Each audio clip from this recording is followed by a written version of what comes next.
It is not the woman who is so forward who will want to fight, who will want to show the face that I am against you. As against the man, and will be pushing, and will be pushing. So sometimes you would want to say that the women are bad, the mothers are bad, they are bad mothers. Exactly so. So you don't really see what the men do. I remember I had a chat with somebody and was saying that, if a woman is a witch, you will see that this is a witch. Because she will do it for you physically. To see it. But the man, fear man, when it comes to certain things, they will not do it for you to see, but they will kill you. By the time you realize you are dead, and that's the dangerous one, because you are not seeing it, you still run to the person. You run to the person because you don't know that even what the woman is doing, the person is behind it. So you continue giving yourself out to that person. And you realize that by the time the issues come up, you will see that, you have been so foolish. Uncle Dante, are men better in-laws than women? I would say I like the intro from Madam Joyce because this is not a debate where you are for or against. We are, like you started saying, educating and giving information to the public. So she's on point. And it depends on the situation. There are some houses, in fact, before you get an in-law, there should be a husband and a wife. And then the in-law will come. And there are some houses, maybe 70% the men will hide and then they will be doing like she's saying. But there are some other places too. The in-law, the lady, the son's wife will be playing. No. What your dad is doing is not the best. The way he's treating me is not the best. You see? So, again, I'm saying I like her intro, and that is it. There are some areas you go there, everything is fine. In other jurisdictions too, you see, no. What the men are doing is off track. So, for now, none of us can say men are better in-laws than women. They are all vice versa. Exactly. Okay. It depends on the situation and the environment in which they are. Okay. How do in-laws affect relationship or marriage? Great. I would want to look at it from two perspectives. Okay. You go into a home to marry. You have been socialized differently from the home in which you are going. So in most of my counseling sessions, I tell people that don't take your home values into your new home. Why? Once you go into your new home, create your own family values. Because your husband is coming with his, you are coming with yours, and there will be clashes. Because like me and Osu girl, I have never sat at a table to eat with fork and knife. Then I go and marry somebody who has been trained at East Legon, where they sit behind a table and then fork and knife, and they do breakfast. You know, they will do breakfast. I didn't grow up where they are doing breakfast. We have a tea in our bucket. Yes, and you are drinking. So now we get married. If we are not careful to define ourselves and for each of us to accept ourselves and create our own family values, there will be clashes. And when we are staying with in-laws, for instance, I move into my husband's home. My mother-in-law is there, my father-in-law is there. And they are used to this lifestyle of sitting behind table and eating. And I am not used to the fork and knife business.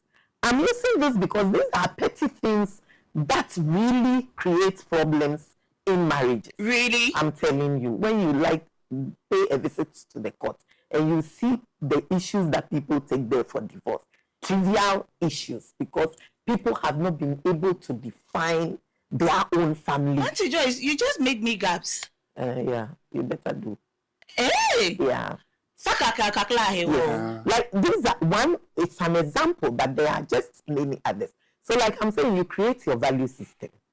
When you create your value system, then your parents will know that yes, even though we are staying in your house, we are also a family. So then as you stay, you strive to move out, because if you have created a family, you should have a family home. So you strive to move out and start your own family and present your family values. As you stay in there, your mother-in-law will start comparing what she does to what your wife does. Your father-in-law will look at how his daughters respect him as against how the daughter-in-law is treating him. And then those are the things that really create. So there are some comparison alongside. Exactly. Okay, so at this point, Auntie Joyce, what do you think we should do? Should we learn to study each other or adjust and then carry on with the marriage? Very good.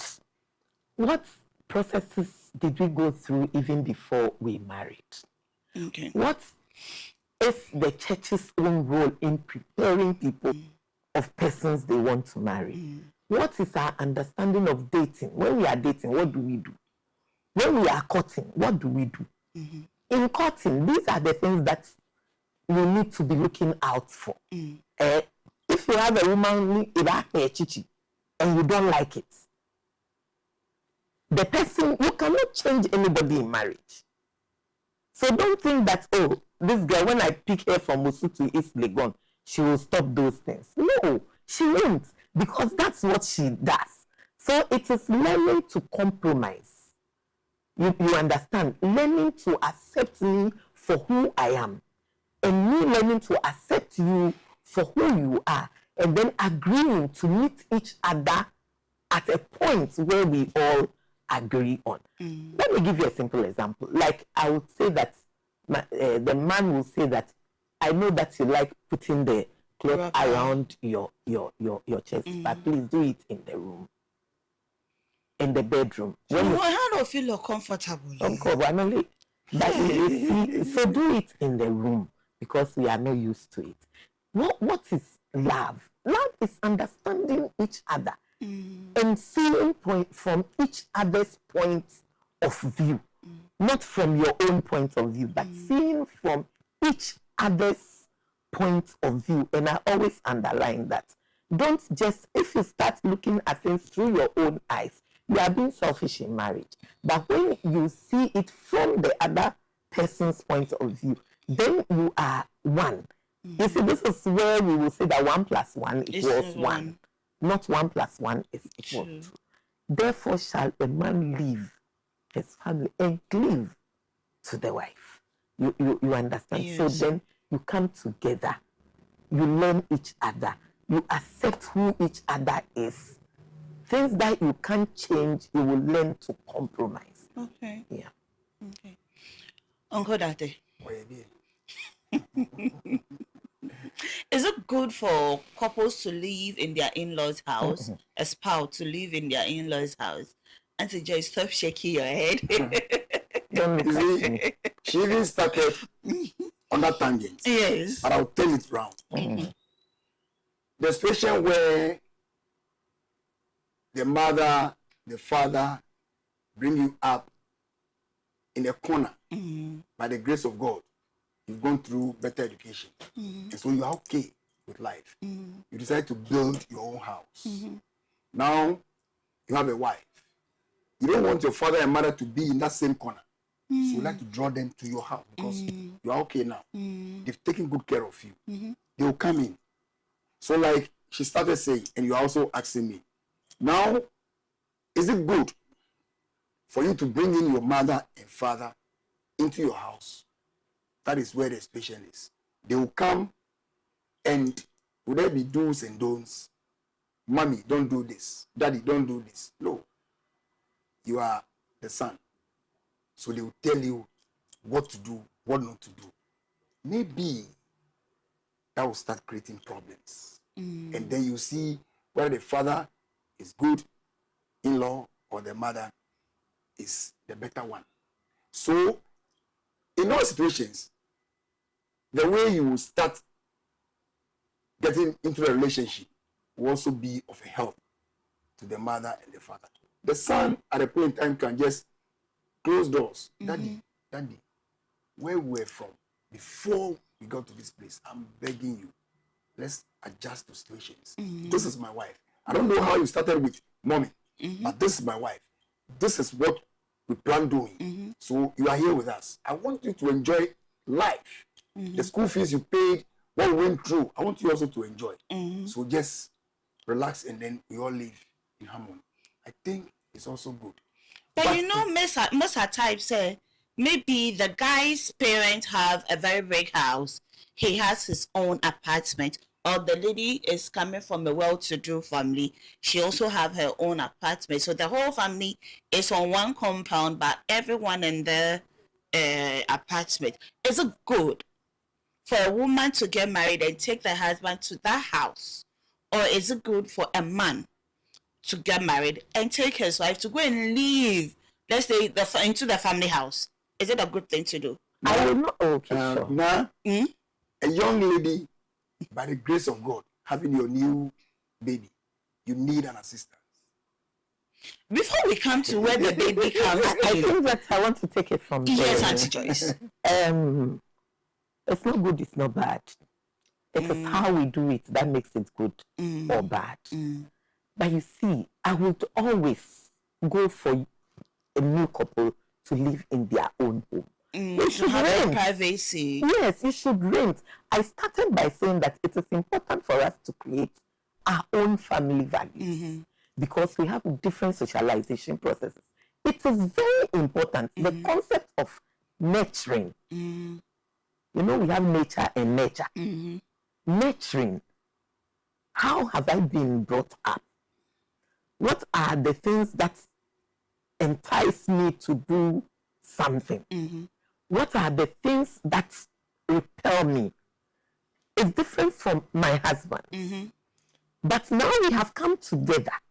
And so if we have to stay in one person's house, I won't say that everybody is bad. Sometimes you need to stay there to build your own life. But you see, when you go into your mother-in-law's house, there were children there. There were young people there who were sweeping the compound already. Don't wake up in the morning and start sweeping the whole house the first week you go there because you are on leave. You understand? Then when you start work, you are not able to do it. That is when they will call you and ask you, that is what I'm saying. So I'm just drawing your attention to the fact that you can stay there, depending on how you start. Yes, you want to go and then cook and serve the whole house. It is not possible. Don't start anything that you can't continue. Because once you start, everybody will demand. It is the same with the women. A young couple, the husband decides to go to the market with the wife and help the wife. So if one Saturday the guy decides not to go, then you get as oh yeah, Jan, oh yeah. It is because you have started it. So let's start. You see, what are the conversations that we have before we go into marriage? Okay. It is very important for us. If the marriage will succeed, it is very important. What conversations have we had? What are some of the compromises that we have decided that we will put in place? What are some of the things that we will not allow our in-laws to dictate to us about, even if we are staying in their house? So, Auntie Joyce, if a newly married wife moves into the family of the family house of the husband, is she not supposed to sweep, or she can sweep her comfort zone and leave the rest for the kids if there are kids sweeping? What if there are no helping hand? Oh, if there, you see, that's why I always say that I don't generalize things, but I take each situation. We are adults. If I'm staying with my mother, I won't allow my mother to sweep alone. You understand? I will sweep. You understand? So if I come in and that is the situation, but if I have sister-in-laws there who are my age or who are younger than me, I will not go to show that I am the wife, so I am coming to do all these things without anybody's help. Yes, you do it, but you need help. You understand? So let us be circumspect about how we move in to impress people.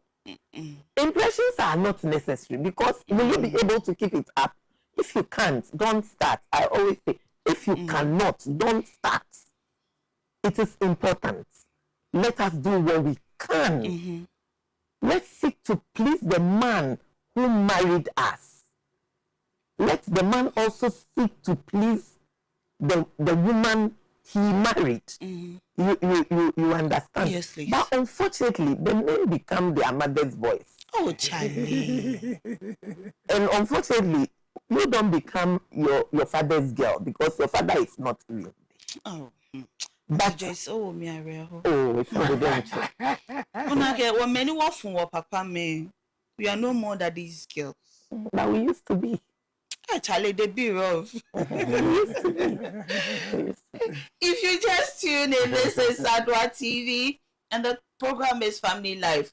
Family Life, the family are priority. My third guest has joined me, and I have Reverend Ben Nkrumah with me via Zoom. Hello, Reverend. Good morning. Reverend, can you hear me? I can hear you. Good morning. Good morning. Thank you for joining us. Thank you too for having me. You're welcome. Reverend, please, are men better in-laws than women? Wow. Thank you one more time. I don't want to generalize the whole thing as men are better in-laws than women. If we look at what is happening around us in society, definitely a lot of people will conclude that men are better in-laws than women because of the drama we see all around us and the stories we hear.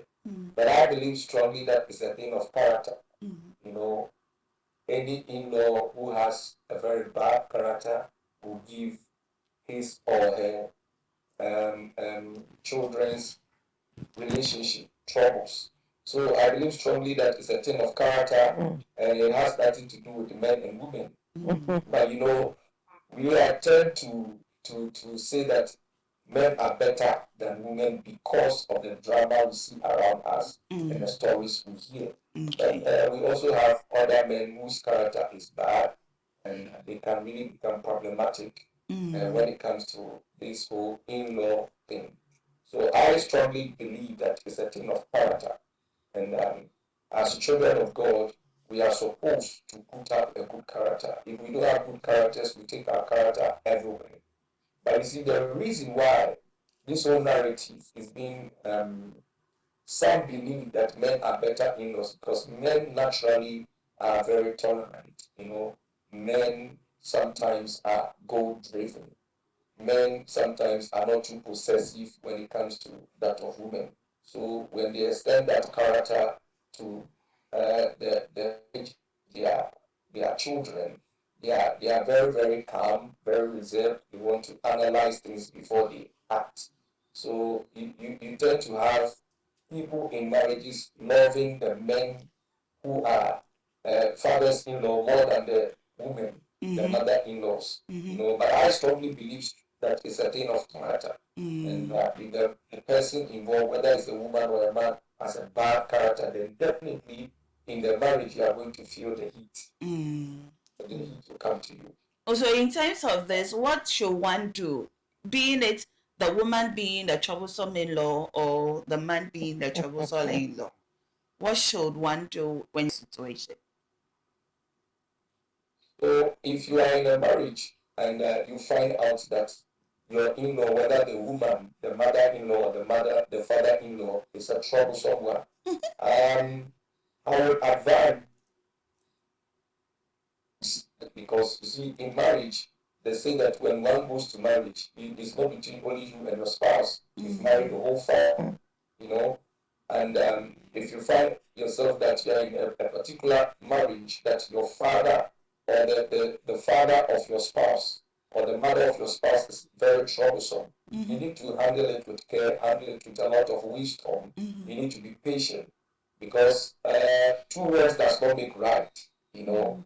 If you also decide to be very resolute on your stand and be very rigid, then definitely you'll be in for more. So the one in the marriage must have a lot of wisdom to deal with these our fathers and our mothers who are a bit troublesome and a bit possessive when it comes to it. So a lot of wisdom is needed in marriage. And marriage and this whole family thing is not for immature people. If one is married, you need to be matured. And if you are not well matured in mind, in spirit, emotions, then you're really, really going to have a lot of problems. Because sometimes what we call problem or problematic in-laws may not necessarily be problematic in-laws. You know, there are some in-laws or there are some fathers who are very principled. There are some mothers who are very principled. But you tend to realize that sometimes even the problem is not from the mothers or the fathers, it's from the individual who do not really want to accept certain suggestions or certain change. So they rather become problematic more than the father-in-laws and the mother-in-laws. And if someone is sitting from afar, the person might think that, oh, the father-in-law of this particular woman is problematic, or the mother-in-law is problematic. So if that individual does not really train his or herself to be tolerant and to be patient and to have honor and respect for their in-laws, then definitely you have issues. Because there are some grown-ups, they will never allow certain issues to slide by and look at it without complaining or talking or nagging or doing something about it. So when they come in and they complain and you are intolerant, then definitely there will be war. So I believe that a lot of wisdom need to be practiced in marriage so that you can live peaceably with all your in-laws. But Reverend, you know, some of the old our father and mother-in-law are not that troublesome than the sons and daughters-in-law. So some of the fault is from us, the young ones. So that brings me to the third question I asked Auntie Joyce and Uncle, that is it good for couples to move into their parents' house after marriage, or they should have rented their own apartment to start their life anew? I believe strongly that every family must have its own privacy. That's what I stand. What if they can't afford, or it is a family tradition that maybe my dad has built a very big house and he has given me my own apartment, and he says I want all my children to live with me in one compound, so I have to get married and bring my spouse in with me? It'll be, you know, that will be a rare case, you know. If you find yourself in such a situation, you must also outline certain values for yourself and for your immediate family. Because if you're going to go on a freelance and an open relationship like that, then definitely you will have your in-laws having a say in your marriage, because you are already living under their roof. So I believe strongly that the couples must have certain values and must have certain boundaries to protect them and to protect their immediate family, so that they will not have this intrusion of extended family members, and especially the in-laws dictating to them as to how they should behave and live their life. Because if people are married, I believe they are two mature people who have come together and they want to stay together as husband and wife. And we should allow them that privacy to live their life. So if you find yourself living in your father's house, it's a no. Or in your mother's house with your spouse, then there's definitely going to be a problem. Okay, it's a red flag, eh? You need to apply a lot of wisdom. It's a red flag for you, yeah? Sure. Nancy Joyce, you know some of these things, yes. I don't know. I don't advise anyone to do that. Okay. You know, some of these things, it sparks from the sister-in-laws. Especially, Reverend, please, do you understand that?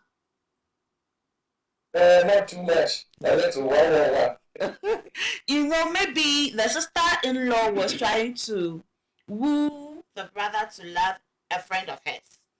And then maybe the brother denied and went in for a lady of his choice. Mm-hmm. Sometimes they start to become the rival of the sister-in-law because you were not her favorite person.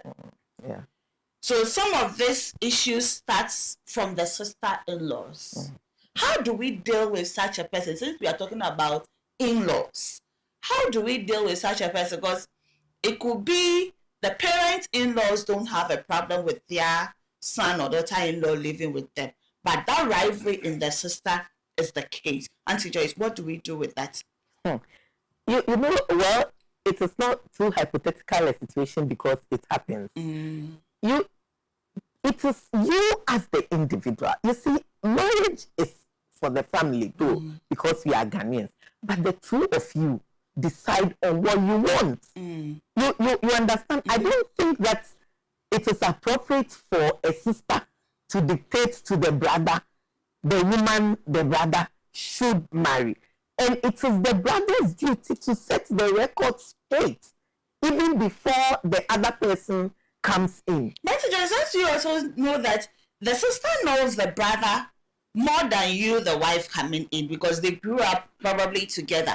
And she knows the likes, the wants and needs of the brother or the sister. That's what the sister thinks. The wife knows the man more than the sister. I'm telling you. Really? I'm telling you. You see, this is how the nation that they have. That it is wrong. And I think that it is a basis for us to correct. Okay.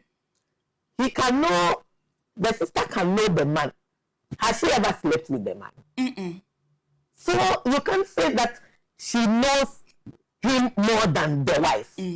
But maybe he was the younger, so she had the opportunity to date him. So maybe he knows the size of his penis. But when he was young. Yes. But when he grew, he didn't show it to him, so he doesn't know the size. The wife can tell you the size of the man's penis. It is not the sister.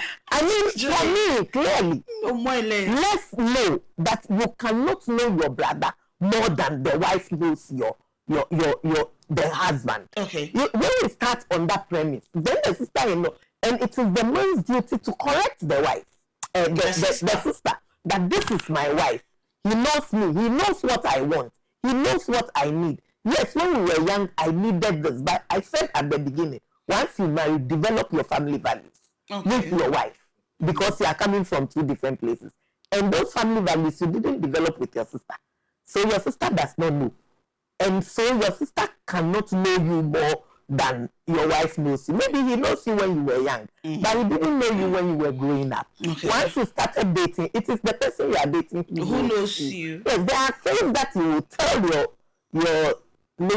girl, your fiancé when you were dating that you have never told anybody. You see, if we look at the concept of marriage and people really take marriage as what God intended it to be, then your wife is your confidant, or your spouse is your confidant. Your spouse is your friend. Your spouse is your everything.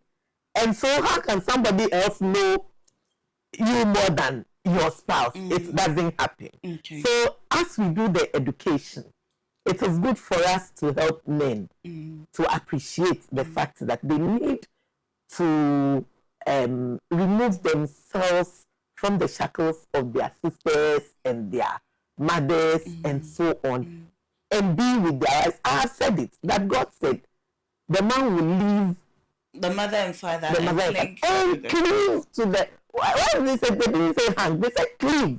Cleave means that and you would not allow anybody to. If we work with that concept, then the sister-in-law has no stand. And that's why I'm happy that Reverend is with me to say that the red flag. Don't live with them. No. Go, even if it is a one-bedroom, go and start your life there.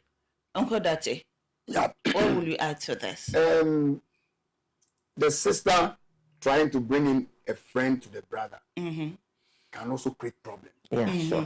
Because maybe when the friend even comes in, the sister will see the friend enjoying more than her.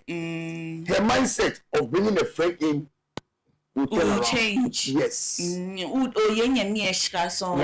that will even create yes. Yeah. So maybe the sister would then say, oh, had I know, I'll allow my brother to bring in his choice. So all that we are doing here today is to educate and make sure we have a better family.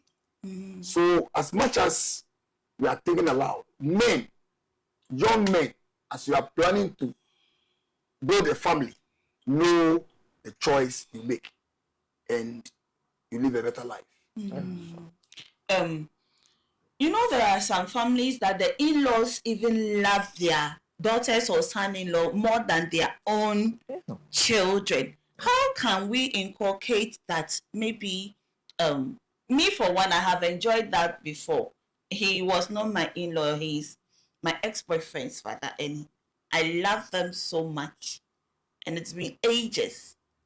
That relationship is still there, and I wish it could be. Yeah. There are some time you may see a daughter-in-law and the father-in-law happily chatting. Yeah. Does this still exist? It does. It does. Right? It does. How is your relationship with your father-in-law, your mother-in-law? Amazing. Hey. It still boils down to character. How did you do it? If you are if naturally, I believe strongly that they got attached because I'm of a man of a good character, and I know how to honor them. Yes, and anyone that honors you naturally get attached to them. They may not like you in the first place from the beginning, but as you move on, the way you act, the way you talk to them, the way you honor them, you earn their love. So I believe strongly that people who win their father-in-laws to their side or their mother-in-laws to them, it still has to do with character, good character, and how to honor the elderly. Because anyone that is elderly, if you honor the person very well, the person will tend to like you as well and open up to you. So it all has to do with character. And I like what Manny at the studio was saying. You know, we shouldn't tend to think that as sisters we might know our brothers that much, because living with somebody in the same house doesn't guarantee that you know the person inside out. There's something we call emotional attachment. You don't have. You can be in the same house and what you have, the relationship existing, just family attachment. Hello. It's just like living in one house with a lot of tenants. You just greet each other. Exactly. But your wife or your spouse is the one that will be open to your emotional needs and can know you better than even sometimes even the spouse know you better than your own father and your own mother. Yeah. Yes. You can have a father who only just probably minister to your physical needs, doesn't even know your emotional needs, doesn't know you. And you are the best person to show to the one that you love who you really are. So I believe strongly that our spouses know us better, even more than sometimes our brothers and our sisters that we live with them, you know, in the same house. So I think I agree with what Mami is saying in the studio. So it's a red flag if you are entering marriage and you see that your sisters, your brothers have a say in your marriage. The Bible says that if the foundation is destroyed, what can the righteous do? That foundation is not a good foundation. Definitely, if they contributed in your marriage, they will always continue as a say. Especially if they brought you their friends. You know, they can influence the friend that they brought in for you to fall in love with. And you need to be very, very careful. You see, we shouldn't be careless when Imam is saying. Okay. And Joyce, please, between mother-in-law, father-in-law, which one of them is more supportive? You see, this is where I always come from, that you can't say A or B. It depends on the individual. Okay. Individual, I mean you who went into marriage. How did you go into the marriage? What was your view of the family that you are marrying into? You understand? Yeah. When you marry into a family and you feel you are better than them, they also feel it. And so they treat you the way you feel about them. You understand? But when you go into a marriage and into a family and you accept them for who they are and live with them, learn to live with them. If you are not moving out, then learn to live with them, but then define your boundaries. Okay. Do not ever allow anybody to break the boundaries that make you happy. And once you allow it once, it continues. But once the family accepts that, oh, this lady does not like this. Like, I know a lady who went into marriage, and when they started, the mother-in-law wanted to use her blender. She didn't say no. The first time she gave it, but the next time she came back, she had bought a blender for the mother-in-law. This is telling you that I don't use my things with others. You know, so when she did that, then told the husband that if your mother doesn't have an iron and you use the same iron, buy one. You identify the things that can create problems within the marriage and act proactively. Don't react to situations. When you deal with it proactively, you realize that there is some calm. Yes, I'm not saying that everybody will accept it the way it is. You may have deviants who wants to make trouble anyway, anyhow. You understand? But it's good for you to, I call it identifying the early warning signs and dealing with it. So once you identify who will be the trouble causer, you define the way of living with the person, because you have come into marriage and perhaps this is the house that you have to live in. So you need to define your boundaries with your husband's, with your spouse's support. And I mean, you'll be free. Okay. Yeah. Mr. Zeton, how do we define our boundaries with our in-laws? Okay. Is it before the marriage or during the marriage or after the marriage? Yeah. We started by saying dating and courting. There are situations where maybe as you meet wherever, church, events, whatever, you have the chance to go to the house oftenly. There are some times to out of in and go, so you don't even visit the house. Don't know what is actually happening in the house.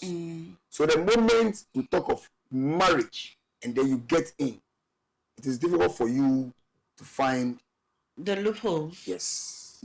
So it's in a way you find yourself, when you excuse yourself. Exactly. But when you excuse yourself. Exactly. But they raise family issues and you go further. Okay. Then they will start finding problems for you. So these are boundaries that we are talking about. Yeah. But there are some situations whereby you could go visit your boyfriend's parents. They welcome you as a daughter. But as time goes, so you see that the character, the jovial thing starts toning down. Yes. What should one do when you find yourself in such a situation? Right? Well, every individual has right to their own decision and their own character. You see, we don't really change people that much. It is God that changes people. So when people's character, from the onset, they might create an environment of hospitality just to receive him.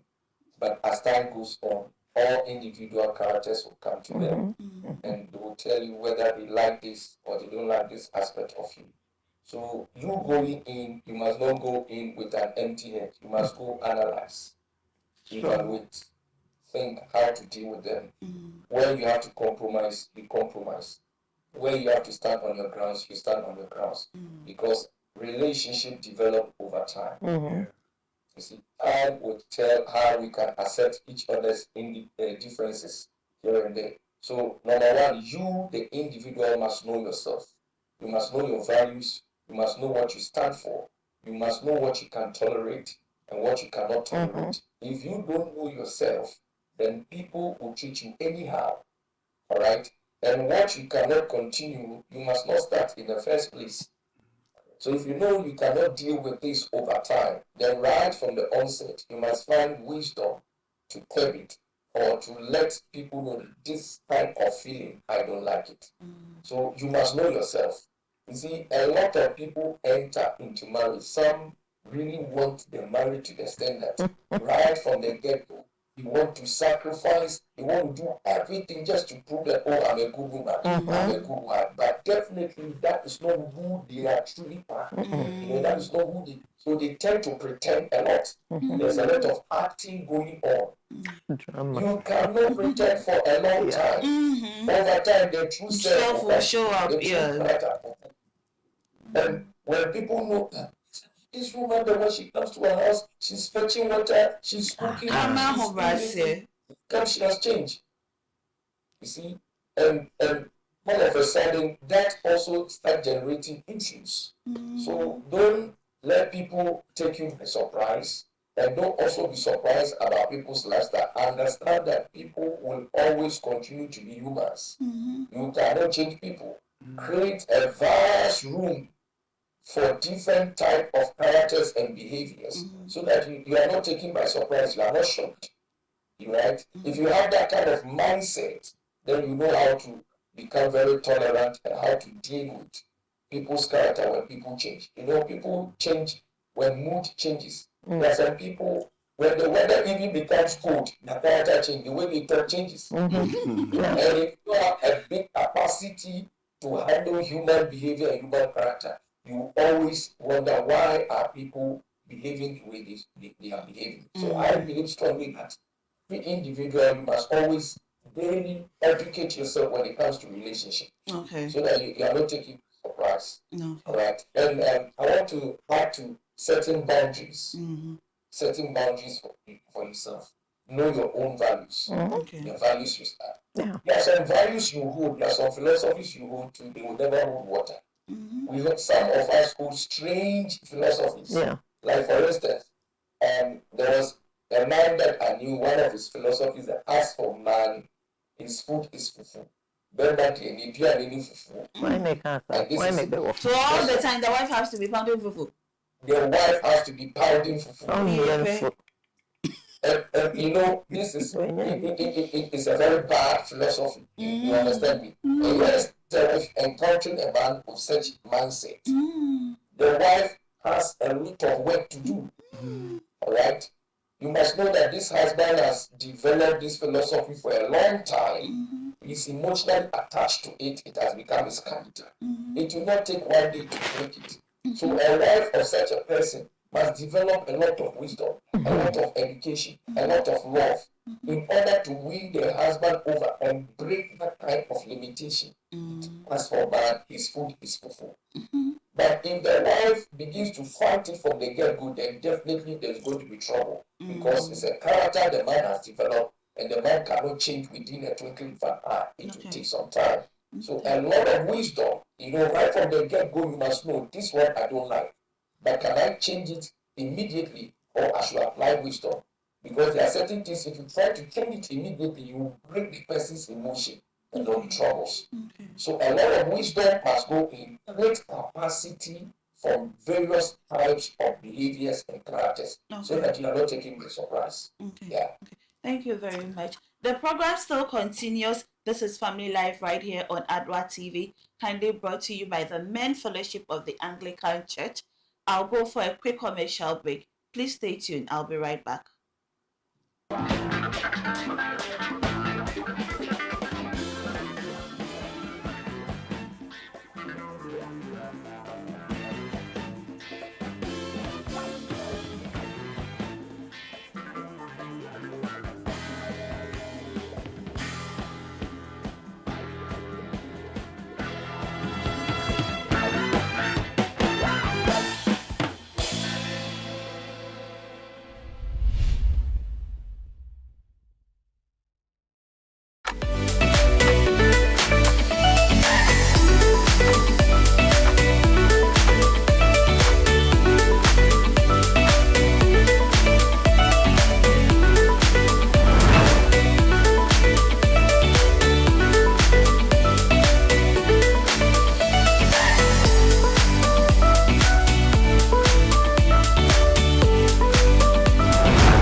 Mami.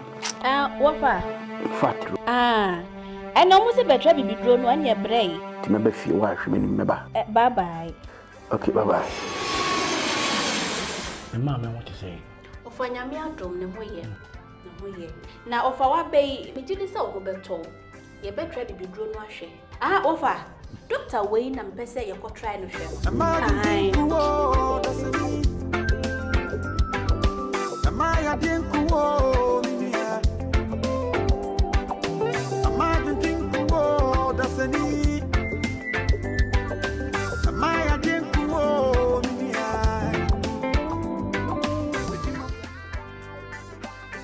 Doctor, we just that's papa. Of our water there. Yes. Kids are the be a Mikasa, the Dima for her hospital had the yes, and the movie. And I say, yes, you look pet and Dr. Tambas. You true do. Yes. You consummate one dance. Yes. You mess up.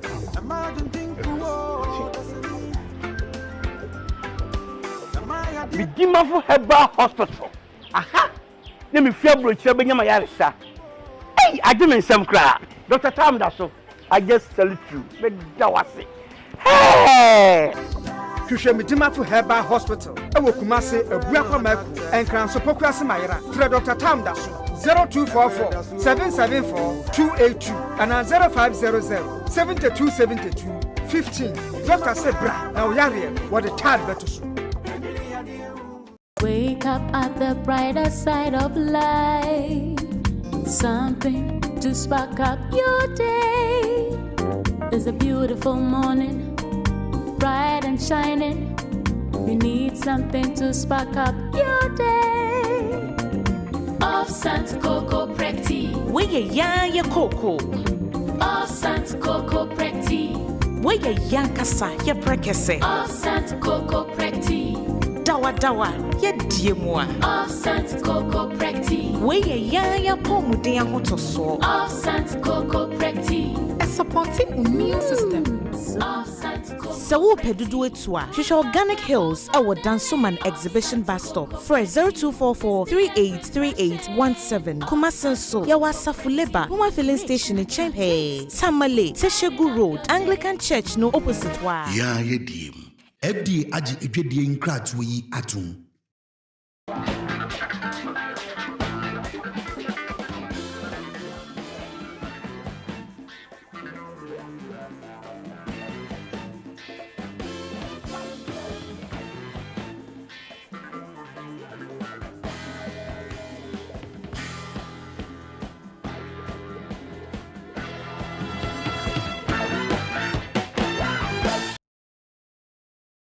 Welcome back to Family Life, the family priority. We're having a blast at the studio. Don't mind the laughter.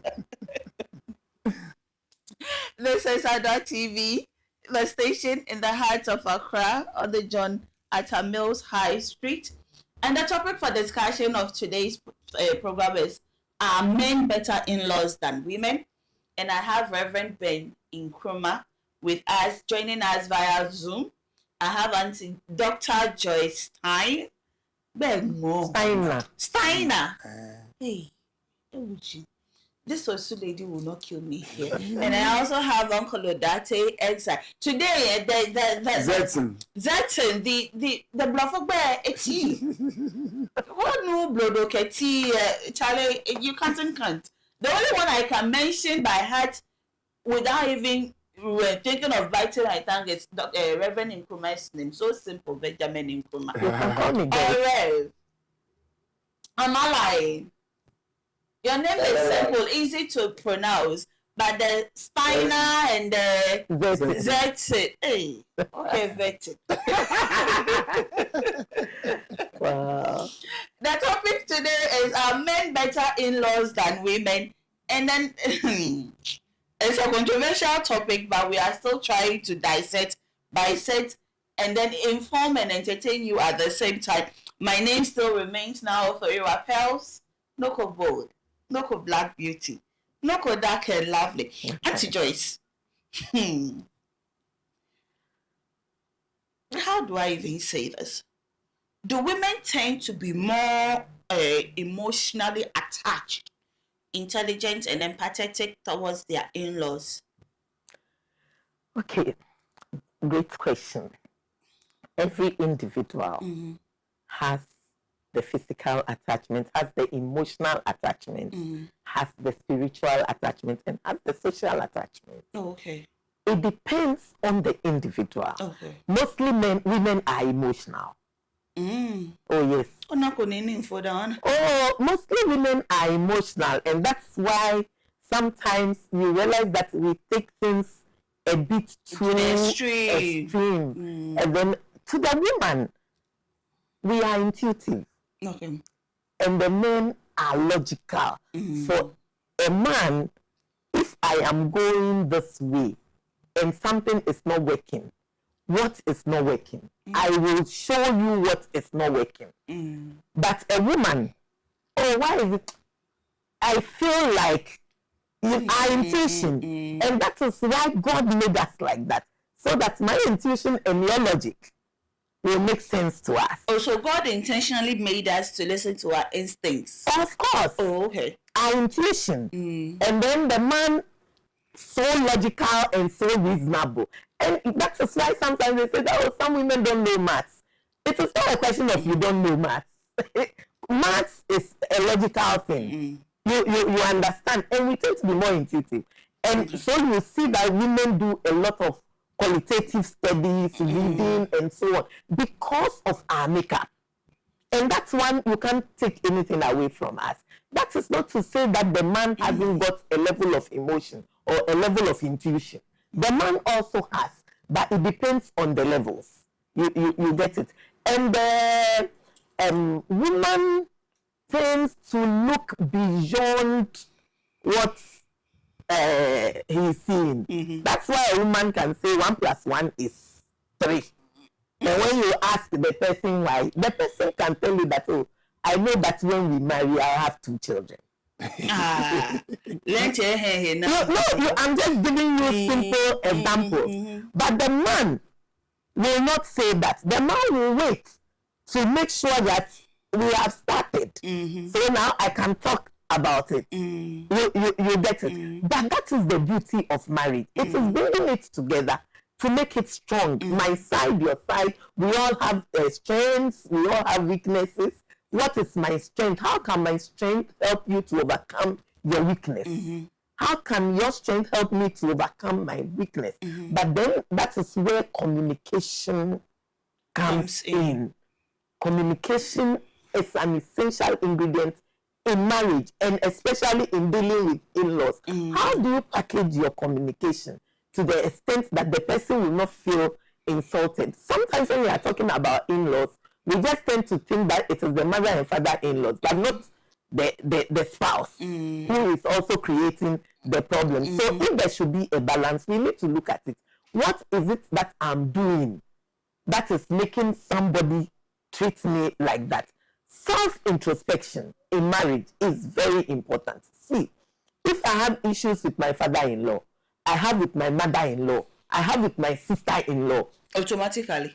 Yes, I'm just giving you an example. Then the issue is not with them. Then the issue is with me. So how do I unpack myself to the extent that I'll know what I am doing, which will help me to change?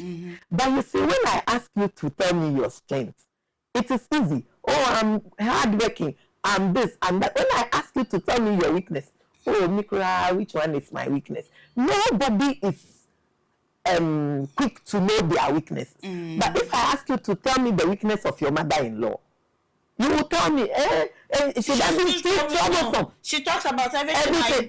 It's very easy.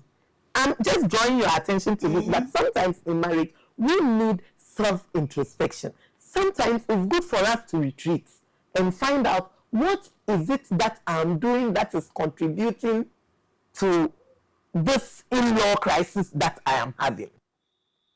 If you find out what you are doing and you think that you can change and let there be peace, you understand. So I'm talking about the balance, and the women tend to be more emotional about it. And if a mother-in-law says that she doesn't like you, Oh my God, she will show it for you to know. They don't pretend. She will show it. She will show it and you'll be uncomfortable. If a sister-in-law does not like you, oh, you are in for it. But a father-in-law may not like you, but will not pass your way. Will not even, if your shadow is moving, he will move the other side. He will not come into contact. That's the man. And that's the woman. As for the woman, she will even want to come and see what you are doing so that she can talk or she can. What are you cooking for my son? You know, because they want to really, I won't say foment trouble, but they want to continue what they started because they are not finished with you. I'm not done with you until I'm done. Could it be that they also experience that from their in-laws when they got married? So they are trying to inculcate that to their daughters. Sometimes when issues like that come up for counseling, you want to go back to the history of the person. In most times, they have not had either a pleasant marriage or a pleasant relationship with their in-laws. So to them, that is the best way to treat in-laws. That's what they know. You understand? So it takes time for you to help them to appreciate that yours is different from. We need to look at your case and the case in which you are. Don't bring something from outside into your marriage. A lot of people, not just in marriage, a lot of people are living their lives based on past experiences. Past experiences are there to guide us. But that should not define us. Okay. It should be in our past. And we look forward into the future. So what time? And that second time, she is facing worse. It is because she has tried to build a wall that whatever happened to me in that first marriage will never happen to me in the second marriage. Forgetting that the second marriage is different from the first marriage. And it breeds that uncle will not hide it. Okay. The mother-in-law will deal with it. Okay. Yeah. Okay. Mr. Zetten, does that also mean that does this character of our in-laws apply from where the other in-law is coming from? Maybe you're marrying into a rich home and you are from a poor background. Does it also have the discussion, the conversations you've had through? So when you get in, you feel, hey, let me humble myself, or you being the lady because you know your father has it. So you want to be on top of the whole family that you've met, and they will not allow or agree to whatever you want to do to them. For that one, dear, it will create problem. It will surely create problem. So in all situations, humility is the key. In all situations, humility is the key. And at the end of the day, try and be talking to your husband indoors before you come out every morning. Daddy, darling, uncle, whatever name, honey. How should I call my husband uncle? Oh, people have been doing it. Oh, Barbara, may you rest in peace. Uncle, Mbeni. Mafia mochobo, uncle. Barbara, uncle. Uncle Rastra in the family again. Why are we here? And I agree and I accept it. So that is the name I get trouble. So when the name is mentioned, you know, hey, this voice there is coming from a particular person. Okay, what is the issue? Oh, you know, yesterday night, this and this and this came up. So try when you go up down so that we all live harmony in this place. Cool. You see, when you start the conversation in before you open your door, it will also help the situation. Yeah. Someone is missing the wife.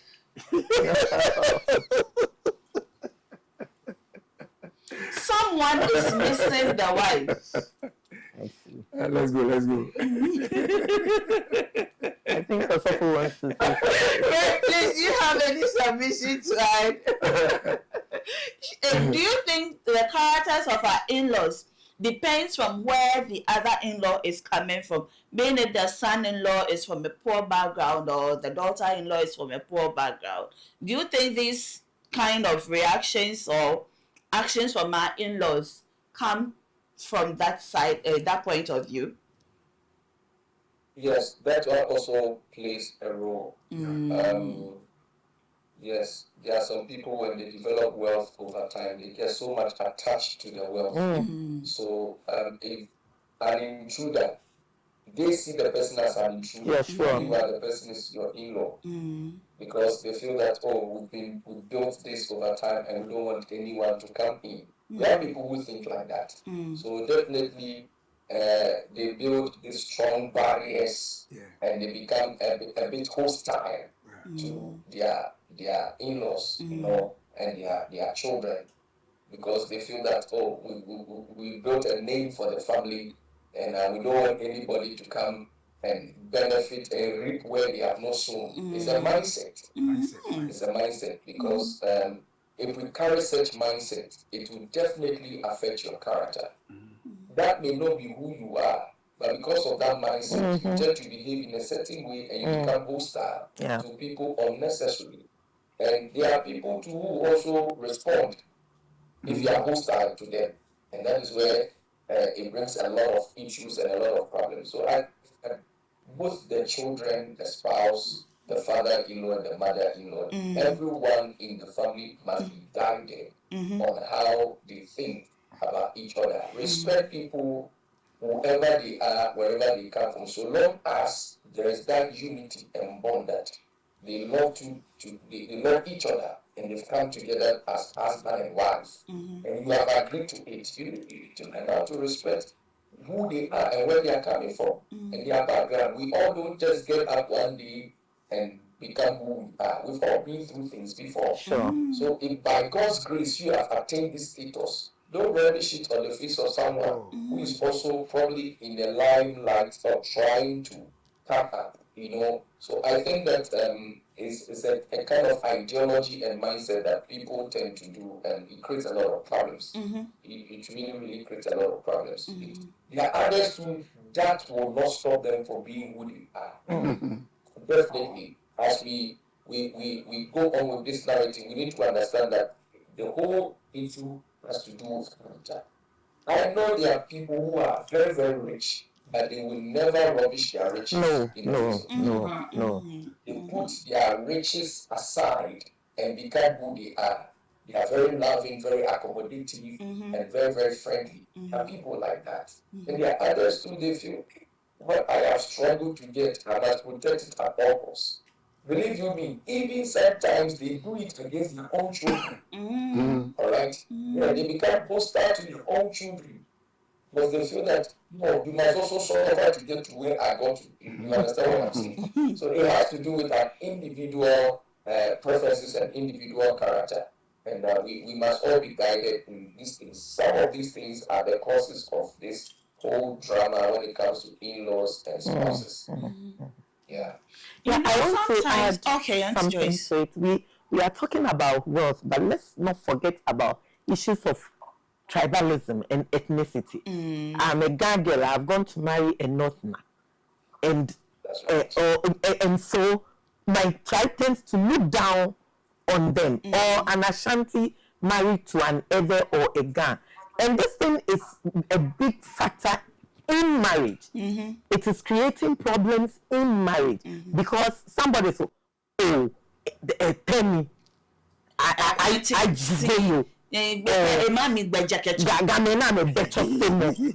that kind of thing, and you hurt people's feelings because everybody laughs where they come from. Exactly. And so you can't rubbish it. And sometimes we have some false generalization about some people. Or if you marry a fancy woman, or the no, that is not it. There are girls who will also spend the money like that. Baby, you know, that is it. But so we also need to be careful about that. I always tell people it's better to end a relationship than to end a marriage.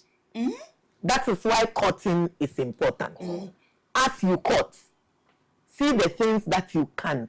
You shouldn't let the love blind. No, don't think that when you marry, the woman will change or the man will change. You can't change anybody. This is what it is. So compromise. This is what I have. So you are taking me for who I am, not what I am. And I promise to live by it. I promise to deal with the excesses of a young girl. I promise to deal with the excesses of an Ashanti who says that as for me, you will have to fetch water and go and put it in my room, in the bathroom for me.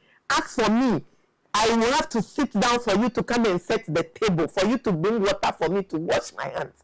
Even though there is a sink in the kitchen that he can wash it. If you have accepted it, deal with it and be there with it. Don't think that whilst you are cutting, you will act that you can accept it. Like Osofo said, people are doing drama because they want to get a seat to sit on. And so once the seat is given them, then their true colors come in. Because just like a cock, it cannot be submerged under water. It will come up. It will definitely. So you cannot change yourself.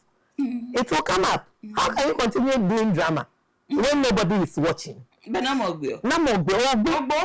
then you will change. So I think that we need to pay critical attention to such issues like tribalism and ethnicity. Yeah. Thank you, Auntie Joyce. Rev, you see, sometimes, Can I add thing? Yes, sir, you can. You ask your question, then I'll. No, please do your submission. Please do. Please. Okay, so. So I wanted to. I wanted to ask that. Sometimes the couples don't even live in the same house with their in-laws. They've rented. But you are there, not the mother-in-law. You are there, not one to the mother-in-law. She's in the house. And then she wants to rule the marriage for you, telling the daughter or the son what to do and what not to do. And my banner do penny say you. Me tea there. Yeah, was all day accurate. This is some milk, and shit. But it's the same milk, and definitely you will pour the milk into it. What do we do with such in-laws? You see, I'm not saying some mother-in-laws are difficult, but majority of the mother-in-laws are difficult. And like Auntie Joy said earlier on, do you have statistics to that? Oh, Charlie. Do you have statistics? Oh, Auntie Joy say boo. Yeah,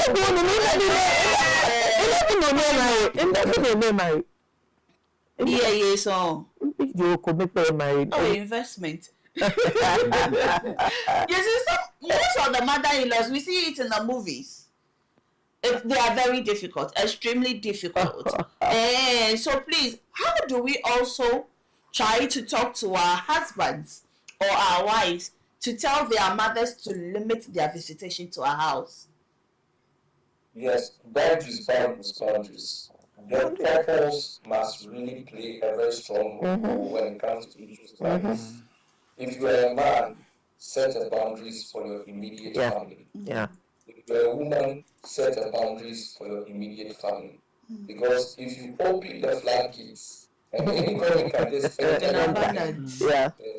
decide for you, then definitely there's going to be issues and there's going to be problems, And most of the times we say the mother-in-laws do this because there are some guys growing up, they can't say no to their mothers and their parents. And that also will go ahead when they tend to marry because they cannot say no to them. When their fathers or their mothers, especially the women, enter their home and come in just like that, uninvited, they cannot say no to them. But within that, they may not really like that kind of attitude and that kind of appearance. They cannot say no. So let us learn how to say no. Let us learn how to put a limit to this. Every individual, we must all play that role. If you are the woman in the marriage, play that role. If you are the man in the marriage, play that role. Set boundaries for your families so that your marriage and your family will be protected. It's very, very key for the health of the marriage. All right. But I want to also add to what Auntie is saying in the studio. Generalization has really destroyed a lot of families, a lot of societies, a lot of tribes, and our whole entire relationship as people. We tend to generalize a lot. People growing, it has even become a problem. It has become a chronic lifestyle. It's a disease now. because we have our young generation coming up. They go up to the knowledge that, oh, okay, the Gas are like this, the Ewes are like that, the Fantis are like that. So a young Fanti girl grows up with that kind of information in their mind. Oh, as for Fantis, they are jovial. But naturally, the person may not. The person tend to try to develop and nurture their character because of that notion that has been painted. So it's really, really, really creating a lot of problems, and we need to break, as a society, we need to break free from that generalization. It's a big issue. We've taken it so far that we've generalized Muslims are like this, Christians are like this, fathers are like this, mothers are like this, Wednesday borns are like this, Tuesday borns are like this. The fact that you encountered one person's character, you must not use one person's character to generalize and think everybody is like that. Let's give room for people to be who they are. Let's give room for people to express themselves. Let's give room for people to show what they have within. Because generalization can be a barrier. It can hinder you from really appreciating the true value and the true character and the true spirit of an individual. Because it's like prejudice. You come in a relationship, and at the back of your mindset, this my guy wife. As for guys, they are troublesome. And if you have such a mindset, your wife may be so nice, but in your mind, one day she'll be troublesome. One day she'll be troublesome. So a little thing, hey, I said it. As for guys, you are troublesome. But it is bad. It's bad. So I think that people must take that notion from their mind. You cannot generalize. We shouldn't buy into that idea that people are like this, people are like that. Other than that, listen, we'll continue to have issues in our relationships. We'll continue to have issues in our marriages. We'll continue to have issues with friends and with family. Generalization must stop. Here again, God created all of us as humans. It is humans that we brought the segregations and the separations. All right? We are all humans first, before we're separated by tribe, color, all right, by language and all these things. It's we ourselves. The separation is within our mind. But we are all one. We are all one people. We all, in fact, biblically, we all come from one man, Adam. So we people, we all connected. So let us learn how to accept people and accommodate everybody and stop these eternal and spiritual and physical boundaries. Let's love people. Let's just love people and create room for people. When we do that, society will become a better place to live in. All right? Yeah.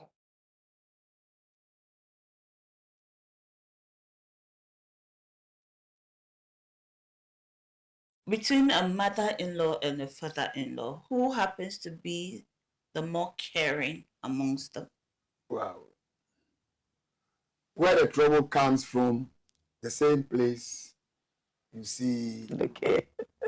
Yeah. So there are some, like, judge. Yes, please, do you have any submission? Oh, my issue is that anybody can be caring. Depending on the relationship that the person has with you. You understand? Yes, please. Yes. So a father-in-law can be very caring. A mother-in-law can be very caring. The father-in-law can also be very difficult. The mother-in-law can be difficult. But it depends on the relationship that exists. How can I laugh with somebody who I always fight with? You understand? Or how can I accept somebody who disrespects me? And disrespect hurts people so much. You understand? But then again, people should also know that respect is mutual. I have to respect you and you have to respect me. Even though I may be younger because they have been married into your home, doesn't also give you the right to trample upon me. You understand? Yes. You should respect me and I should respect you. It should be mutual. Yes. I come in, you are the mother I know because I have moved from my house and I'm with you, so you are my mother. So I think that if we come in and we bring the relationship that exists between mother and daughter or mother and son into our marriages, it will help us. But sometimes it is the opposite. So if I love you, I love you.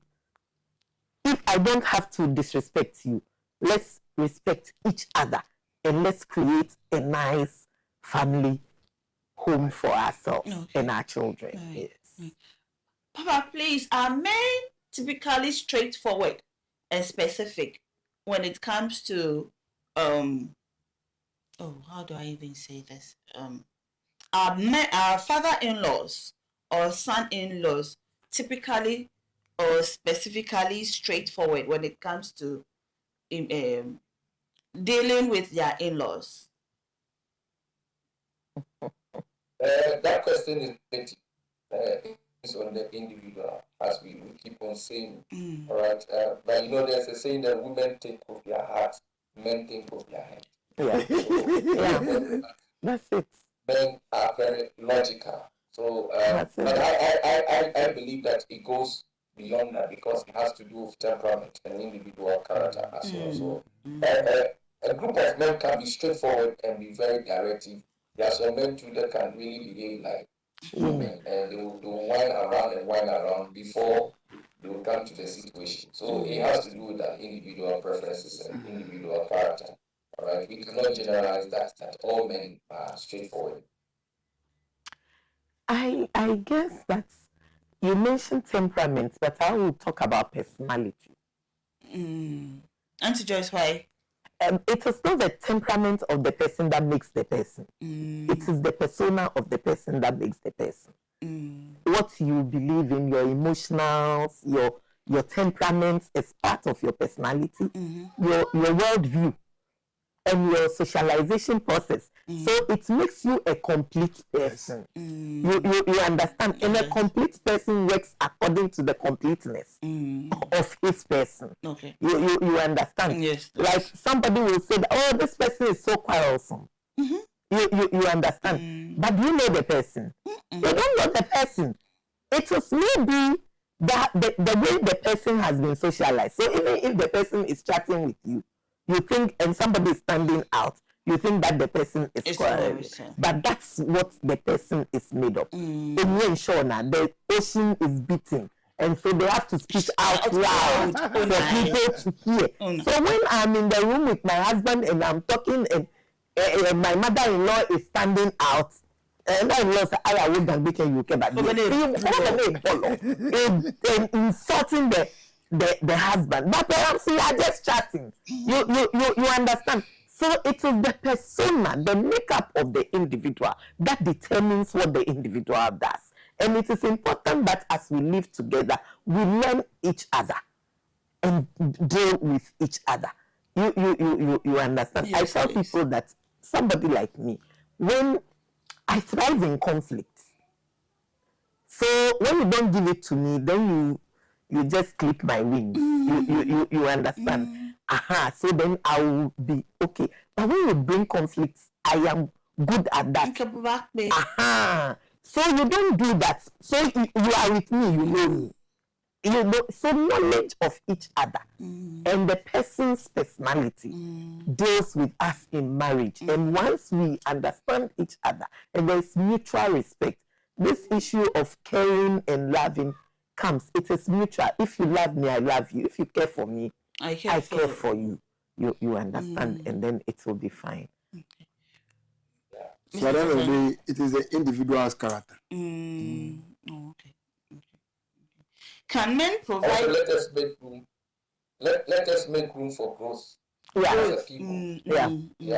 And all of us, we should all make room for growth because we can change over time. We change over time. So let us all, regardless your age, regardless who you are, you can be in an environment that the environment can help you mature. When you were young, it's different from how you see it now. And that calls for change. The only thing that cannot change is the word change. Everything else can change. But you need to be amenable. You need to be trainable.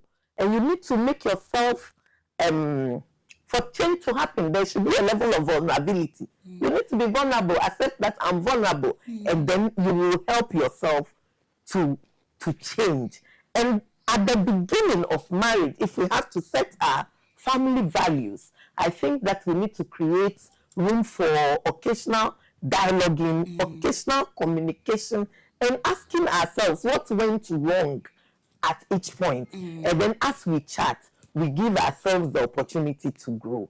Okay. So if your husband or your wife is not trying to change, or your in-law is not trying to change, do you need to consult a counselor, or you go to your reverend minister to? Ghana, we don't believe in counseling. I told somebody, when somebody asked me, what are you doing? I said, I'm doing a PhD in guidance and counseling psychology. I said, oh, you don't like money. I said, why? I said, we will come for your service. And it's true. You understand? Yes. We don't see the value of counseling. And when you go to the developed world, it is a business. And people assess the facility. But I think that it is very important. Counseling is very important, and that is what we are missing out in Ghana. We do premarital, I say that we do premarital counseling very well. But marital counseling, we don't do it. I mean, people are in marriages and they are hurting. But they can't talk to anyone. They can't talk because there is no structure in the church to do that. You understand? And I always advocate for this couples ministry where you can go, you can talk about issues. It is not a particular person talking to you. Maybe I'm talking about stress management.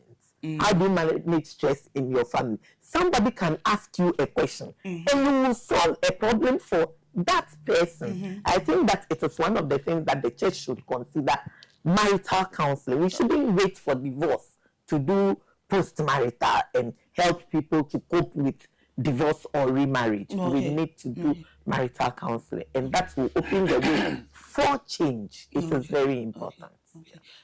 Reverend, please, do you get couple coming to you with issues dealing with in-laws?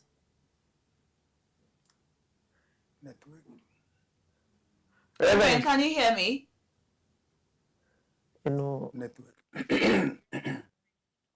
Auntie Joyce, have you received couples dealing with in-laws so many times? Do you mind sharing it with us without mentioning their names? Definitely. Yes. So, for instance, there is this couple, and this is not even the mother or the father-in-law, but these are two brothers who are married. It is the two wives. The same compound. And you see, those are some of the things that we overlook. When we talk about in-laws, we are specific to mother, father. But sometimes that is not even a big issue. Krafa. Krafa, the brother-in-law's wife. Yes. And they are in the same house. And to one of them, the mother-in-law is closer to the other. So that has created enmity. I mean, big time. You know, and so when we said, no, I have not taken sides with anybody. They are all my daughters. But one person feels that she's better than me. And so if you are better than me, how do I relate with you? So it is the person who sees me as her mother who comes to me. You have never entered my kitchen. I mean, you have even never entered our hall to say good morning. You are always there when you are going to work and you see me, Mama, good morning. So there is no relationship between the two of us. So I really don't understand why you should fight with the other. The problem is your problem. How do we deal with your problem? So these are some of the issues that come up. It is not that the mother-in-law just wants to be bad, but the mother-in-law is reacting to a situation. You understand? Another is where the lady had gone for 2 years. They said they are not seeing any pregnancy. And I don't know why somebody marries in 2 years if the person is not pregnant should be a problem for both father-in-law and mother-in-law. And father-in-law is saying that by the time we were 1 year, compare yourself with somebody. Yeah. So I mean, really, these are some of the critical things that if the church must be relevant to us, the church must put in place what the church has put in place for premarital counseling. should be put in place for marital counseling. Because I'm telling you, the first 5 years of marriage is stress. It's a stressful situation, and people need to be helped to come out of it. If you are able to survive the first 5 years, you can go. I think that you can go. Sometimes when I see people who have been married for 20 years and they are seeking divorce, I always ask in my head, what went wrong that didn't go wrong in the first 20 years? You understand? So the human being as a human being, and we always look on God to help us. Okay. Yeah. Rev, please, I was asking earlier on that how often should one go for counseling after marriage? Wow. It's relative because if you open up your marriage as well to public often time, you lose the very essence the very fiber of the marriage. All right, there are certain issues both of you must be able to agree to a certain extent. Both of you must be able to at least 80% of your problems. Both of you must be able to come into an agreement and to solve it. But if it has to be every now and then, let's bring in a third person, a counselor, or maybe a pastor or a father, just to come and talk.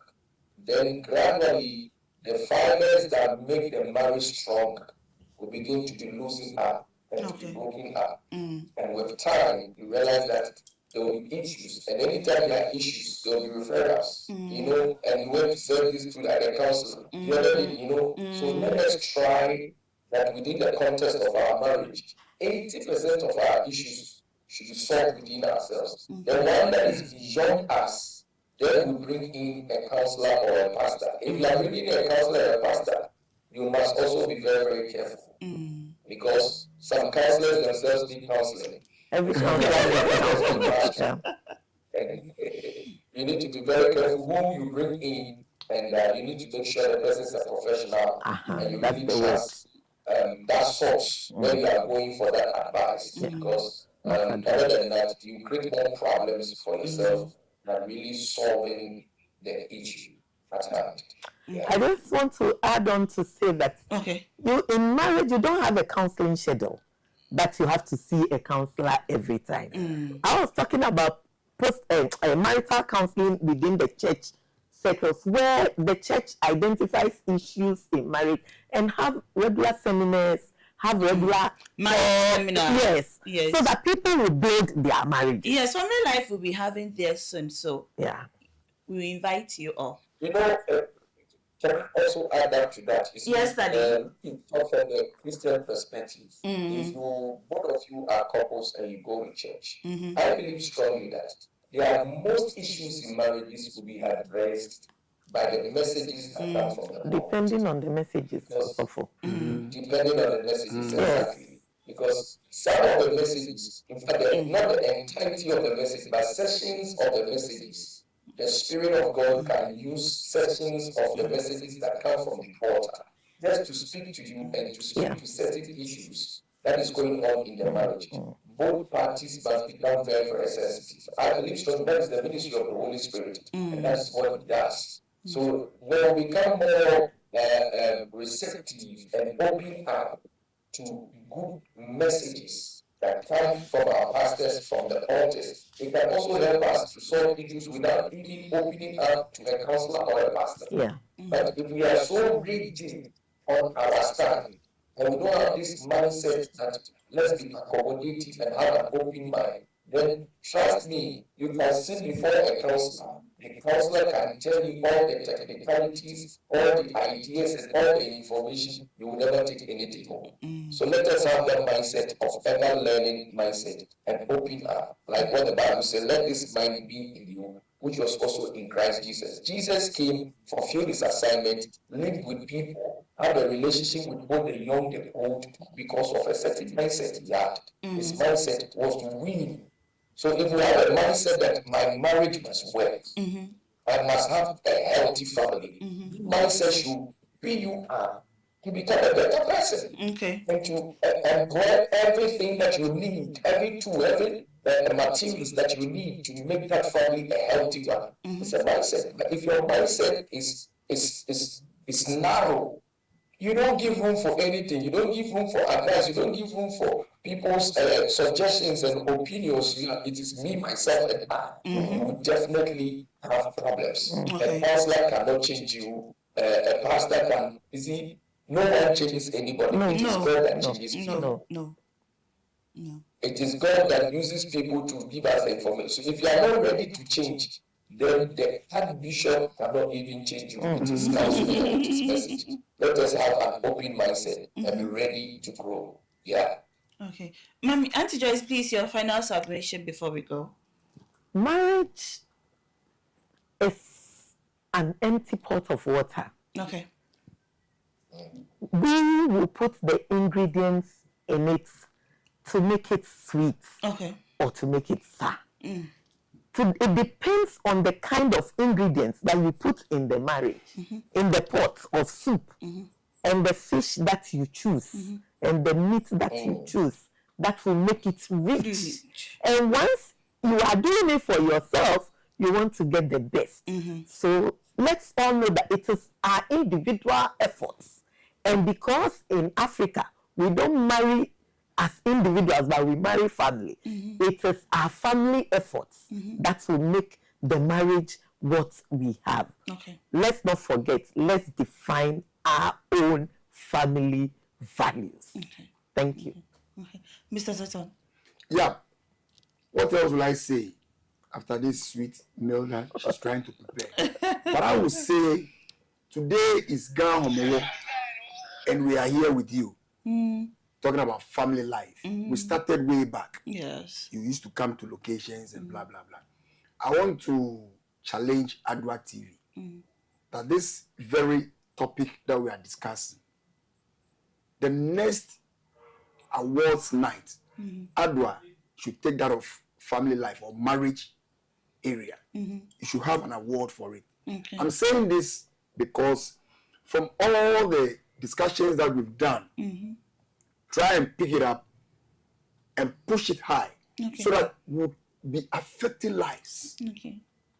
Because if we're able to do that in the churches and it's coming out to the environment, Community. at least the court will cease dealing with divorce issues. Okay. And it will give Adwa TV a very good elevation. Thank you. So this is where I'll end my story. All right. Reverend, please, your final submission before we go. All right. So since Auntie Joyce has prepared that wonderful I will also say that marriage is like pounding fufu. Yes, marriage is like pounding fufu. The man is the cassava, the woman is the plantain. Will be put together. There will be a lot of pounding in marriage, a lot of difficulties in marriage. But at the end of the day, it will come together. Yes, there will be a lot of pounding in marriage, a lot of difficulties. But when both of you accept each other, you come together to become a very nice fufu, and you can really enjoy it with Auntie Joy's soup. So let us accept each other. You know, the cassava comes from the earth, the plantain comes from the sky. So we all come from individual backgrounds, but we need to come together and marry and be formed together, all right? So that we can become a very nice fufu to enjoy with Auntie Joy's soup. So let us all be ready. You all. Thank you for making a date with me today on Family Life. The family are priority. Kindly brought to you by the Men Fellowship of the Anglican Church. And I did the discussion with Reverend Ben Nkrumah and then Auntie Joyce Steiner. She's a marriage counselor. I got the name right. And I also had Mr. Odate Zeton. Zeton. I'm making the Nigeria way. No. Okay, so I'm taking you to the British. Zeton. Yes. And the topic for discussion for today is, are men better in-laws than women? Thank you also for making a date with me this and every Saturday right here on Adwa TV. Yours truly, Naa Oforiwaa Pels, Noko Bold, Noko Black Beauty. I have some birthday wishes, but I'll thank my guests for coming. Thank you very much. and it was very educative. And I know my viewers have also enjoyed themselves. So, to my birthday wish is Charity Ewuku. Happy birthday to you, sister. May God extend your years with good health. May you receive all that you've wished for this morning to come to pass in this new year. Happy birthday. This is from me personally to you. And thank you all for making a date with me. Continue to enjoy the rest of our programs right here on Adwa TV. It's a Saturday. Definitely you have a program to attend to, but please do and have a wonderful time. Thank you to my MCR, to my producers, Reina, and then I have my MCR, yes, Uncle Joe is here, then the school prefect of Adwa TV is here. Thank you very much. Same time next week, be a date with me. Bye-bye.